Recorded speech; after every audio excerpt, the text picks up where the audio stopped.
Cilvēkam vajag sasildīties, bet motoram tieši pretēji vajag padesēties.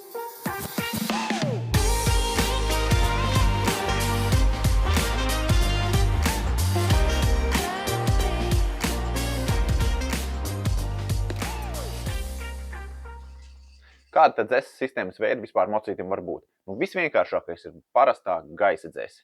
Vēl var būt, ka ir gaisa dzēse un eļļas dzēsēšana. Vēl var būt piespiedu gaisa dzēse, un varbūt arī, ka ir šķidrumdzēse. Un varbūt arī, ka ir šķidrumdzēse un eļļas dzēsētājs. Visvienkāršākā dzēses sistēma ir gaisa dzēse, jeb kā itāliski saka, tutto primitivo.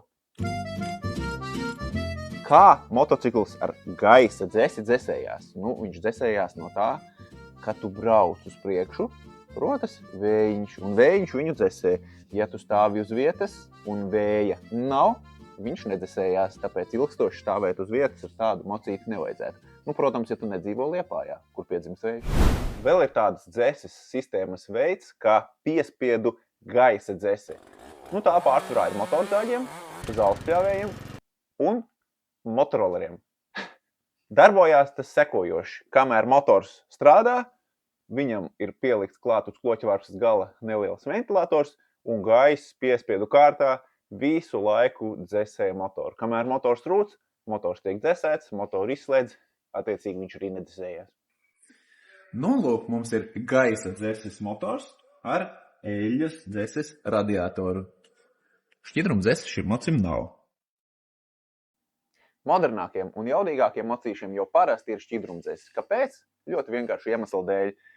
Jauda ne no kā nerodās. Un ja tu gribi vairāk jaudu, ir jāsadedzina vairāk degvielu. Un sadedzinot vairāk degvielu, rodas vairāk siltums, attiecīgi motors vairāk ir jādzēsē.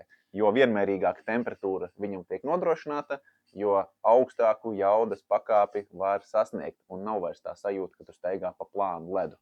Lūk, kā pateikt, vai mocītim vispār ir šķidrumdzēse? Pirmkārt, jau vizuāli tu vari redzēt dzēsēšanas caurules, tu vari redzēt dzēsēšanas radiatoru, varbūt var redzēt mocītim arī ventilātoru, kas dzēsē šo radiatoru, varbūt redzams, piemēram, radiatora korķis, varētu būt arī dažiem močiem redzams izplešanās trauks. Un tās ir pazīmes, pēc kā tu vari pateikt, ka tavam mocim ir šķidruma dzēsēšanas sistēma. Atšķirībā no gaisa dzēses, skatoties uz šķidruma dzēses motoru, tu neredzēsi no sāna nekādas dzēsēšanas ribas.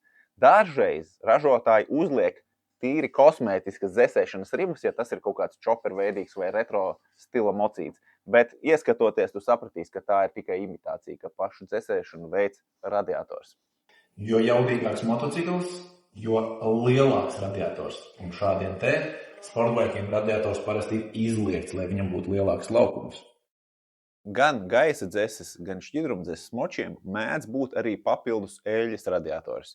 Ja gaisa dzēses mocim tas ir tā kā vienkārši pēdējais glābiņš, lai viņš nepārkarstu, tad šķidrumdzēses mocītim eļļas radiatoru liek tikai tad, ja tas ir tāds jau ļoti jaudīgs motocikls.